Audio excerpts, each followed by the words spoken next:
दोस्तों, अगर आप भी भगवान के ऊपर विश्वास बहुत कम करते हैं तो आज की इस वीडियो को देखने के बाद में जो आप क्राइम की ये घटना सुनोगे, ये कहानी सुनोगे, उसके बाद में निश्चित रूप से आप खुद कहोगे कि हाँ, भगवान के घर में देर है अंधेर नहीं है। जब उसकी लाठी चलती है ना, आवाज़ नहीं करती लेकिन असर बड़ा ज़ोरदार करती है। इस कार को देख के क्या आप अंदाज़ा लगा सकते हो कि इसके अंदर बैठे हुए शख्स जीवित बचे होंगे? ज़रा सोचिए और कमेंट में बताइए। इसके अंदर कुल 4 लोग जो बड़े थे, 2 लोग जो छोटे मासूम बच्चे थे, टोटल 6 लोग इसके अंदर सवार थे। गाड़ी की स्पीड लगभग 100 से ऊपर थी और अचानक से साइड में एक किसी गाड़ी को साइड देने की वजह से खुद साइड ले लेते हैं और साइड में खड़े एक टैंकर के अंदर ठोक देते हैं। ठोकने के बाद जो गाड़ी की हालत है वो आप अच्छे से देख लीजिए।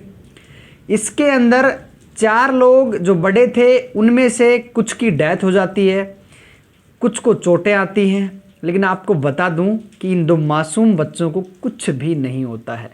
क्या आप विश्वास करेंगे? जी हाँ, क्योंकि इन बच्चों के पीछे एक इतनी गहरी कहानी छुपी हुई है कि आप लोग हैरान हो जाओगे। और आज पूरे देश में ये घटना तेजी से वायरल हो रही है। सब लोग ये कह रहे हैं कि ये कोई कुदरत का करिश्मा है। इन 2 बच्चों के पीछे महादेव का हाथ है, कोई कह रहा है कृष्णा का हाथ है। आप इस वीडियो को देखने के बाद में बताना कि आखिर वास्तव में किसका हाथ है। नमस्कार दोस्तों, मेरा नाम उमा शंकर है और मैं आपके लिए ऐसी घटनाएं हैरत अंगेज करने वाली लाता रहता हूं। और अगर आप इस चैनल पर नए हो तो इस चैनल के परिवार का हिस्सा बने, सब्सक्राइब करें, बेल आइकन ऑन करें। और हमारी ये वीडियो आप कहाँ से देख रहे हैं आप ज़रूर बताइए। अपने गांव का नाम भी ज़रूर लिखें। आपके गांव की फेमस अगर कोई चीज़ हो तो वह भी आप बता सकते हैं। घटना है 4 अप्रैल की 2026 की। गुरुग्राम, जो पहले गुड़गांव हुआ करता था, गुरुग्राम में एक ऑटो ड्राइव करने वाला मनोज नाम का व्यक्ति जो बहुत ही गरीब और एक अच्छे परिवार से बिलोंग करता है। अब उसके अच्छेपन का निश्चय आप खुद करना। उसके 2 बच्चे हैं, 2 बेटे, लेकिन वो 2 बेटे होने से पहले वो और उसकी वाइफ एक बेटी को गोद ले लेते हैं। उनको बेटी की बहुत ही ज़्यादा तमन्ना थी कि हमारे एक बेटी हो, और अपनी उस बेटी को लक्ष्मी की तरह पालने की ये तमन्ना उनको किसी की बेटी को गोद लेने तक का सफ़र तय करा देती है। वो उसकी बेटी को गोद लेके आते हैं और घर पालते पलोसते हैं। कब? जब उनके 2 बेटे पैदा भी नहीं हुए थे, उनसे पहले ही। अब आज की जो डेट, जो 4 अप्रैल की घटना है, आज की डेट में उसकी बेटी 15 साल की हो चुकी है। उसका एक बेटा 6 साल का है, एक बेटा 3 साल का है। सोचिए, एक ऑटो ड्राइवर जो गुरुग्राम में अपना मजदूरी करके घर लाता है पैसे, घर पे अपनी बीवी को पाल रहा है, अपने 3 बच्चों को पाल रहा है, वो कितना नेक दिल इंसान होगा और बेटी की कितनी सम्मान और रिस्पेक्ट करता होगा कि वो दूसरे की बेटी को गोद लेके आया और उसको पाल रहा है। कितना प्रेम होगा उसको अपनी बेटी के प्रति। दोस्तों, जब एक दिन ऐसा आता है कि वो मंदिर जाते हैं, अक्सर वो अपने घर से बाहर पास के ही एक मंदिर में जाया करते थे। मनोज अपने 3 बच्चों को लेके धोख खिलाने के लिए, दर्शन कराने के लिए अक्सर जाया करते थे। उसी दिन 4 अप्रैल को भी ऐसा ही होता है। मनोज अपने 2 बच्चों, बेटों को लेके जाता है और खुद जाता है उस दिन, और उनको मंदिर में दर्शन करा के वापस लौट रहा होता है। लेकिन उसको नहीं पता था कि आज उसके आखिरी दर्शन यहाँ पे होने वाले हैं। वो चला तो जाता है लेकिन वापस नहीं आता। पत्नी को कह के जाता है कि आप खाना बनाओ, मैं जल्द ही वापस लौटता हूँ, उसके बाद में काम पे जाऊँगा। लेकिन उसको नहीं पता था कि वो वापस नहीं आने वाला है, ये वायदा गलत करके जा रहा है।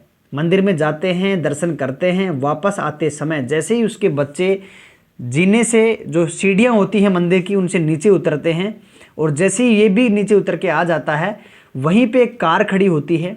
उस कार में 4 लोग मौजूद होते हैं। चारों लोग अचानक से कुछ समझ पाता मनोज, उससे पहले दोनों बच्चों को उठा लिया जाता है और ज़बरदस्ती करके मनोज को भी जबरन गाड़ी में बिठा दिया जाता है। मनोज को तब तक कुछ भी समझ में नहीं आ रहा था कि एक्चुअल में उसके साथ क्या हो रहा है, कौन कर रहा है, क्यों कर रहा है, कुछ नहीं पता लगा। पास में जो लोग थे, मौजूदा लोग उनकी मदद करते, तब तक वो गाड़ी वहाँ से रवाना हो चुकी थी। और गाड़ी की रफ्तार इतनी तेज़ कि वो सीधे गुरुग्राम से अब उत्तर प्रदेश की तरफ प्रस्थान कर चुकी थी। और इधर जब पति ने कहा था कि मैं जल्द ही लौटूंगा, भगवान मेरे लिए खाना बना देना, मैं काम पे जाऊंगा, दोनों बच्चों सहित मैं वापस आ रहा हूं मंदिर के दर्शन करने, उसकी पत्नी राह देखती है कि अभी तक मनोज आए क्यों नहीं। पत्नी कॉल करती है, कॉल नहीं लग रहा है। दोस्तों के पास कॉल करती है, वो मना कर देते कि हमारे पास तो नहीं आया।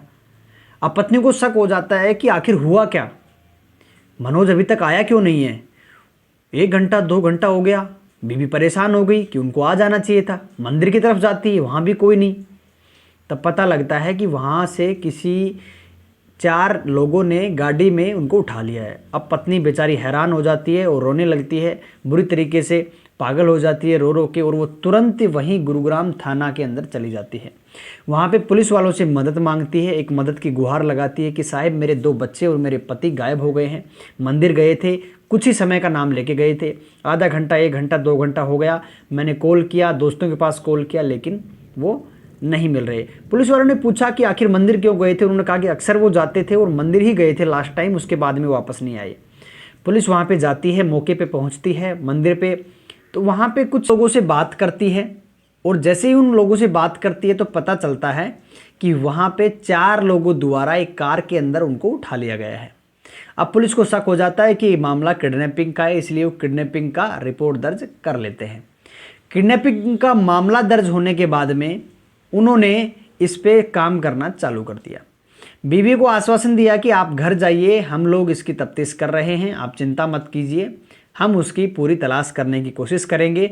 अब गुरुग्राम पुलिस वहाँ पे लग जाती है और उसको ट्रेस करती है गाड़ी को। तो गाड़ी को ट्रेस करने से पता चलता है कि गुरुग्राम से निकली थी और उत्तर प्रदेश की ओर जा रही है उसी हाईवे पे, लेकिन आगे की कुछ खबर पता नहीं चली। अब उधर जो गाड़ी है वो जाके पहुँच जाती है बरेली। बरेली के अंदर एक गाँव लगता है, गंज थाना, वहीं पे एक घर के सामने वो गाड़ी जाके रुकती है। वहाँ पे उन तीनों लोगों को उतारा जाता है, 2 मासूम बच्चे और उसका पिता मनोज, उतार के उस घर में शिफ्ट कर दिया जाता है। घर में डालने के बाद में वहाँ पे ऑलरेडी 2 लोग पहले से मौजूद थे उस घर के अंदर, उनको शिफ्ट करके, अब ये 4 अप्रैल की घटना है, रात हो चुकी थी, वहीं पे रात्रि को उनको वहीं पे रोका जाता था। अब किडनैपिंग के मामले में एक डर रहता है कि कहीं पकड़े ना जाएं, और जब किडनैपर्स को ये पता लग जाए कि अब पुलिस तुम्हें तलाश रही है और कभी भी पकड़े जा सकते हो, तो वो उस समय कुछ भी बिना सोचे समझे कुछ भी कदम उठा लेती हैं। किडनैपर्स को वैसा लगता है कि हमें एक जगह इन लोगों को रोकना ठीक नहीं है, तो हम इन बच्चों को अलग और इसको अलग रखेंगे। कहीं सुबह उठें और ये बच्चे रोने लगे तो पास के पड़ोस के लोगों को पता लग जाएगा और हम फंस सकते हैं। तो उन्होंने डिसीजन लिया कि इन दोनों बच्चों को यहाँ से उठाते हैं और कहीं और लेके जाते हैं। अब इनमें से जो 4 लोग थे किडनैप करने वाले, जिनका नाम है, एक का मनमोहन, एक का सिकंदर, एक का विशेष और एक का प्रिंस, ये 4 लोग वहाँ से रवाना होते हैं। दोनों बच्चों को बोलेरो कार के अंदर बिठाते हैं, बोलेरो कार के अंदर बिठा के वहाँ से प्रस्थान करते हैं कि अब हम बरेली से कहीं दूर लेके जाएंगे। अब उनका क्या प्लान था, इन बच्चों को कहीं और ठिकाने लगा के आना था परमानेंट, या इनको कहीं पे सेफली किडनैप करके रखना था, इनकी वजह क्या थी, फिरौती मांगना थी या कोई आगे की बड़ी वजह थी, वो अभी इन्वेस्टिगेशन का विषय है, जांच में पता लगेगा। ये प्रस्थान कर जाते हैं। जैसे ही ये प्रस्थान करते हैं तो इनको डर था कि कहीं अगर गुड़गांव पुलिस को पता लगा होगा हमारी इस खबर का और यहाँ तक कोई मैसेज ना आ जाए, हमारी गाड़ी ट्रैक ना हो जाए, तो हमें जल्दी करना होगा। और जल्दी करने की वजह से ये गाड़ी को बहुत स्पीड पे चला रहे होते हैं कि हमें दूसरे वाले सेफ स्थान पे पहुंचना है, चाहे इनको ठिकाने लगाने के लिए सोच रहे हूँ या वहाँ पे बंधक बनाने के लिए सोच रहे हूँ। अब जिस रास्ते से ये जा रहे थे वहाँ पे कंस्ट्रक्शन का काम चल रहा था, और उसकी वजह से ये लोग ये सोचते हैं कि हमें रोंग साइड से चलना चाहिए, इसका वेट हम स्लो नहीं चल सकते, तो ये रोंग साइड जाते हैं। रोंग साइड भी इनकी स्पीड 100 से ज़्यादा थी, क्योंकि डर इनको एक पीछे सता रहा था, वो डर ही इनकी स्पीड को तेज़ी दे रहा था। और उसी डर के कारण एक सामने से गाड़ी आती है और उसको साइड देने के चक्कर में साइड में एक टैंकर खड़ा था, उसके अंदर ये गाड़ी ठोक देते हैं, कंट्रोल नहीं होती है। जैसे ही गाड़ी ठुकती है उसके बाद में सबकी ज़िंदगी चेंज हो जाती है, वो एक पल, और उसके बाद में सारी प्लानिंग चेंज हो जाती है। गाड़ी इतनी स्पीड पे थी कि उसके पीछे एक बाइक पे दो सवार थे, वो लोग भी आके इसी के अंदर ठोक देते हैं। और इतना भयानक एक्सीडेंट इनका भी होता है कि वो बाइक वाले तो वहीं पे ऑन स्पॉट ही ख़त्म हो जाते हैं। इस कार की हालत आप देखिए, क्या इसके अंदर कुछ लोग बचे होंगे? क्या लगता है आपको? क्या इस कार के अंदर जो इसके सवारी थी वो बचे होंगे? नहीं दोस्तों, नहीं बचे। अब वहाँ से कुछ लोग गुजरे तो पुलिस वालों को फ़ोन किया जाता है, वहीं पे बरेली पुलिस पहुँचती है और मौके पर पहुंचकर देखती है तो गाड़ी की हालत बेहद ख़राब हो चुकी थी। पुलिस वालों को लग रहा था कि इसके अंदर कोई बचा ही नहीं होगा, क्योंकि इसके परकच्चे उड़ चुके थे। अब पुलिस वालों ने उनको रेस्क्यू किया, उनको वहाँ से निकालने के बाद में 3 लोग तो जब निकाले तो उनकी हालत तो ऐसी थी, पुलिस वालों ने कह दिया था कि ये तो ख़त्म हो चुके हैं। एक व्यक्ति को निकाला तो वो थोड़ा सा चोटिल था लेकिन बेहोश था, हालत उसकी भी गंभीर थी, लेकिन वो मरा नहीं था, उसकी सांसें चल रही थी लेकिन बेहोशी में था। उनको निकालने के बाद में उनको बच्चों की भी रोने की आवाज़ आती है। अब पुलिस हैरान हो जाती है कि इसके अंदर बच्चे भी हैं, तो बड़ी ही मुश्किल से उन दोनों बच्चों को भी रेस्क्यू करके बाहर निकाला जाता है। लेकिन जैसे ही पुलिस ने उन बच्चों को देखा, पुलिस बहुत ज़्यादा हैरत अंगेज हो जाती है। पुलिस सोचती है कि ये कैसे हो सकता है। उन दोनों बच्चों को माइनर सी चोट थी, हल्की सी चोट, उनको कुछ भी नहीं हुआ था।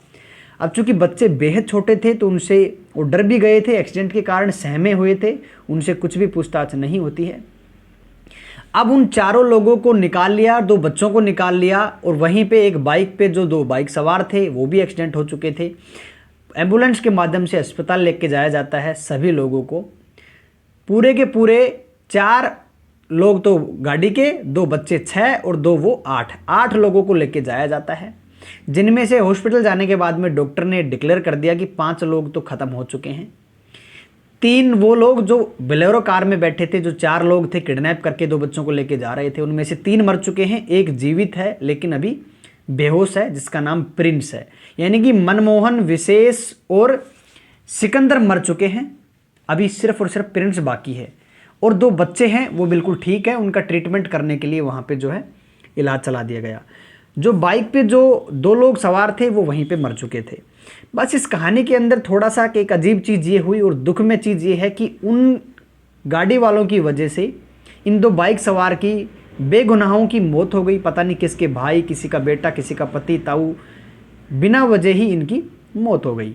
अब इसके पीछे भी आप लोग कह सकते हैं कि इनका भी कोई ना कोई शायद पुराने जन्म का रिश्ता हो या कुछ भी हो, लेकिन इन अभी के लिए बेगुनाह थे और इनकी जान चली जाती है। अब पुलिस के पास सारा रास्ता बंद हो गया कि अब ये लोग हैं तो कौन हैं, 3 तो मर चुके हैं, 1 बेहोश है, तो करे तो क्या करें।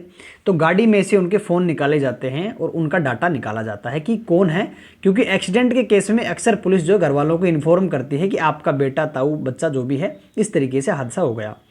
लेकिन जब उनका डाटा निकाला गया तब पता चला कि इनमें से जो सिम है ये कहीं और की है और यहाँ चला कहीं और रहे हैं। ये जो गाड़ी है किसी और के नाम है, अभी इन्होंने परचेज करी थी, रजिस्ट्रेशन भी ट्रांसफ़र नहीं हुआ है, तो इनको कुछ संदिग्ध लगता है कि ये तो ठीक नहीं है।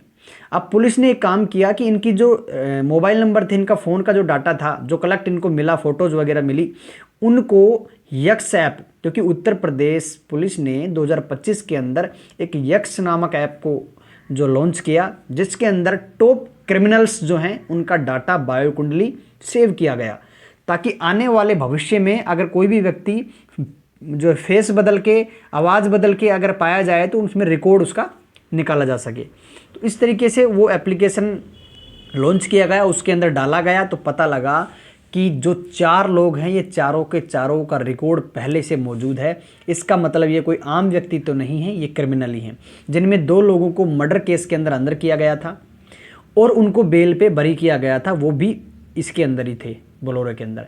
2 लोग भी चोरी डकैती के अंदर थे, वो भी बाहर आ चुके थे, वो इसी के अंदर थे। यानी कि चारों लोग अच्छे इंसान नहीं थे, चारों के चारों बदमाश थे। पुलिस को जो शक था वो सही साबित हुआ कि गाड़ी भी इनके नाम नहीं है, नंबर भी इनका नहीं है, किसी और का है, और इनका जो मंतव्य था वो भी गलत है। और ये बच्चे किसके हैं तो पुलिस समझ जाती है बच्चे इनके नहीं हो सकते हैं। अब इन्होंने सोचा कि बच्चे हैं तो किसके हैं, अब कौन बताए। अब सिर्फ एक ही शख्स बाकी था जो जिसका नाम प्रिंस है, वो जीवित था। अब उसका होश के आने का इंतज़ार करती है पुलिस। जब ये 4 तारीख को इन्होंने वो किया तो 5 तारीख को एक्सीडेंट हुए। अभी जो है 5 तारीख को शाम तक इनको पुलिस जो है होश आ जाता है प्रिंस को, और पुलिस जो उनसे बयान लेती है। अब कहानी बिल्कुल अलग होने वाली है, क्योंकि अब प्रिंस कहानी सुनाने वाला है। प्रिंस से पूछा जाता है कि बताओ आप कौन हो, तो बताता है कि मेरा नाम प्रिंस है। कहाँ जा रहे थे तो उसने पूरी डिटेल्स बताई कि हम लोग 4 लोग थे, मेरा नाम प्रिंस है, मेरे साथ मनमोहन, विशेष और सिकंदर था। हमने मनोज नामक व्यक्ति के 2 बच्चों को और मनोज को उठाया था गुरुग्राम से, किडनैप करके हम बरेली लेके आए थे। वहाँ पे इस घर में, उस घर का एड्रेस दिया जाता है, वहाँ पे हमने मनोज को रखा। दूसरे दिन अगले सुबह मनोज को वहीं छोड़ के इनके दोनों बच्चों को हम कहीं पे लेके जा रहे थे, और तभी हमारा अचानक से एक्सीडेंट हो जाता है। उसके बाद में मुझे कुछ नहीं पता। पुलिस को लगा कि झूठी कहानी सुना रहा है। पुलिस ने तुरंत गुरुग्राम पुलिस को फ़ोन लगाया थाने के अंदर, और पुलिस ने पूछा कि क्या आपके वहाँ पे 2 बच्चे और एक पिता का किडनैपिंग का मामला दर्ज हुआ है क्या। पुलिस ने वहाँ पे कुछ समय लिया और जांच करके बताया कि हाँ, गुरुग्राम के इस फलां सेक्टर के अंदर थाना में अंदर एक पिता और 2 बच्चे किडनैप हुए हैं, 4 अप्रैल को ये दर्ज है। पुलिस को लगा कि प्रिंस सही कह रहा है। अब पुलिस ने सोचा कि अगर सही कह रहा है तो उस घर का एड्रेस भी सही दे रहा होगा जहां मनोज को किडनैप रखा गया है। पुलिस की एक टीम गठित होती है, तुरंत वहां से निकलती है उस घर के लिए, और चुपचाप बड़े ही सावधानी के साथ निकलती है और बड़ी ही सावधानी के साथ ऑपरेशन करती है। क्यों? क्योंकि उनको पता था कि एक शख्स अंदर किडनैप है। अगर उनको भनक लगी कि हमारे बच्चों के साथ, हमारी टीममेट के साथ ऐसा कुछ हादसा हो गया, पुलिस यहाँ पे आ चुकी है, तो उस मनोज के साथ कुछ भी वो कर सकते हैं। बड़ी सफलता के साथ, बड़ी सावधानी के साथ उन्होंने इस ऑपरेशन को सक्सेसफुल बनाया, और बड़ी ही हिफाजत के साथ मनोज को अपनी कस्टडी के अंदर ले लिया सेफली। मनोज सेफली आ चुका था। वहाँ पे जो 2 लोग मौजूद थे उनको भी कस्टडी के अंदर लिया गया, गिरफ्तार किया गया। अब मनोज ने जो कहानी बताई, मनोज को सेफली वहाँ पे लिया गया और हिफाजत में लेके, गिरफ्तार तो उसको क्यों ही करना था, और कस्टडी के अंदर लेके उसका जो है बयान लिए जाते हैं। तो मनोज अब सुनाएगा पूरी कहानी जो बिल्कुल अलग है। वो सुनाएगा कि कारण क्या है किडनैप करने का। अब मनोज से पूछा जाता है कि मनोज जी आप बताइए कि आप और आपके बच्चे यहाँ कैसे आए। तो उन्होंने बताया कि साहब मेरा नाम मनोज है, ऑटो ड्राइवर हूँ, मेरी एक वाइफ, 2 बच्चे और एक बेटी है।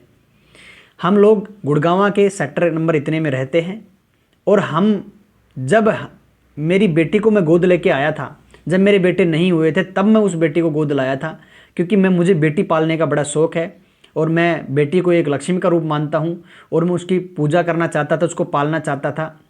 लेकिन हमारे पड़ोस में एक व्यक्ति रहता था जिसका नाम मनमोहन है, जो अभी कार के अंदर एक्सीडेंट के अंदर मर चुका है। मनमोहन की गंदी नज़र मेरी बेटी पे थी। मेरी बेटी 15 साल की है, और 15 साल की मेरी बेटी पे उसकी गलत नज़र थी, गलत नीयत थी। इसकी वजह से मेरी बेटी ने मुझसे काफ़ी बार शिकायत करी। मैंने मनमोहन को समझाने की बहुत कोशिश की, धमकाया, डराया, समझाया, लेकिन वो नहीं माना। उसके बाद में काफ़ी बार वो घर भी आ जाया करता था, सामने इधर उधर मंडराया करता था, कई बार हमारी बहस होती थी, ऐसे ही चलता रहा। किंतु मुझे बिल्कुल भी अंदाज़ा नहीं था कि ऐसा कुछ करेगा। उसी ने मुझे और मेरे बच्चे को उठा लिया। शायद उसका ये मंतव्य होगा कि हम मनोज को रास्ते से हटा देंगे, दोनों बच्चों को किडनैप कर लेंगे, डरा देंगे, दोनों बच्चों को ठिकाने लगा देंगे, तो ये डर जाएगा और अपनी बेटी के रास्ते में नहीं आएगा, इसकी बेटी और मेरे बीच में नहीं आएगा, हम दोनों जो है प्यार प्रेम में पड़ जाएंगे, ऐसा उसने सोचा होगा। और इसी वजह से उसने किडनैप किया। क्योंकि मुझे इसलिए पता है क्योंकि जिस घर में मुझे बरेली में कैद किया गया वो घर जो है मनमोहन के पिता का है। अब मनमोहन का जो पिता है वो भी एक क्रिमिनल है, एक मर्डर केस के अंदर 27 महीने जेल के अंदर रहा और बेल पे फिर छूट के आया।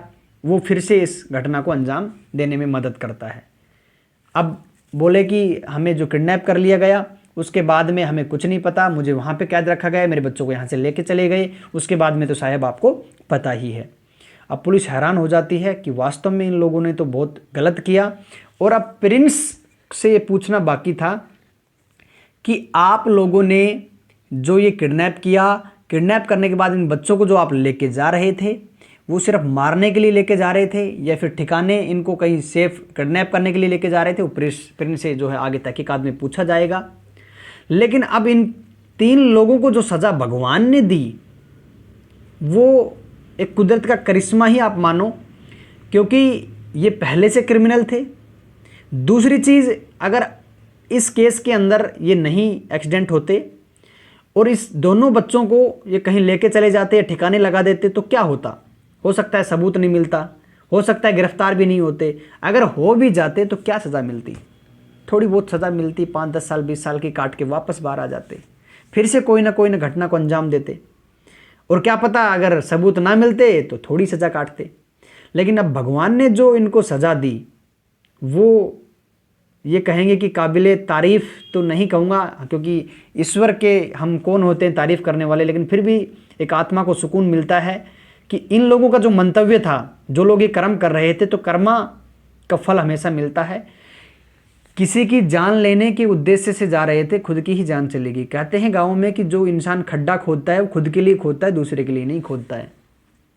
इनके साथ ऐसा हुआ। लेकिन अभी भी प्रिंस बच चुका था और मनमोहन का पिता जो उस घर में मनोज को कैद रखने में मदद की थी, उन लोगों को गिरफ्तार कर लिया है।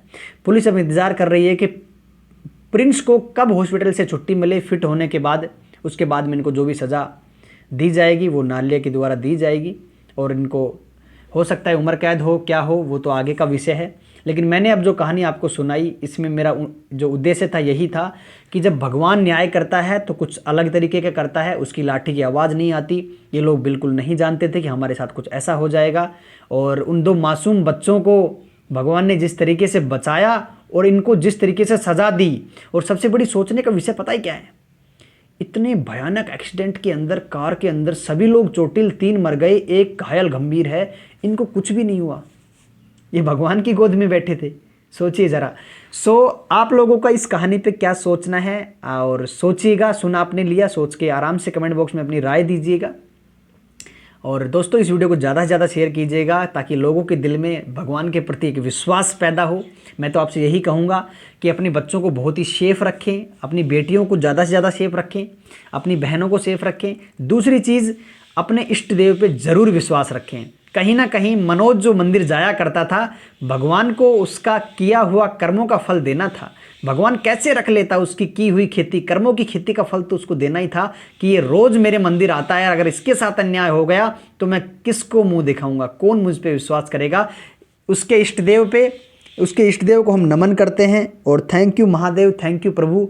आप सभी लोगों की इसी तरीके से मदद किया करें। और मैं तो आप सबसे कहता हूं कि भगवान पे ज़रूर विश्वास रखें, ज़रूर रखें, ज़रूर रखें। So thank you so much. आज की कहानी यहीं तक है। दोबारा फिर मिलेंगे शाम 7 बजे एक नई कहानी के साथ। तो चैनल सब्सक्राइब करके बेल आइकन ऑन करना और भगवान के न्याय के लिए एक लाइक ज़रूर करना। लाइट भी आ चुकी है। So thank you so much दोस्तों। तब तक के लिए आप मस्त रहिए, स्वस्थ रहिए और एक लाइक महादेव और अपने इष्ट देव के लिए ज़रूर करना। Thank you.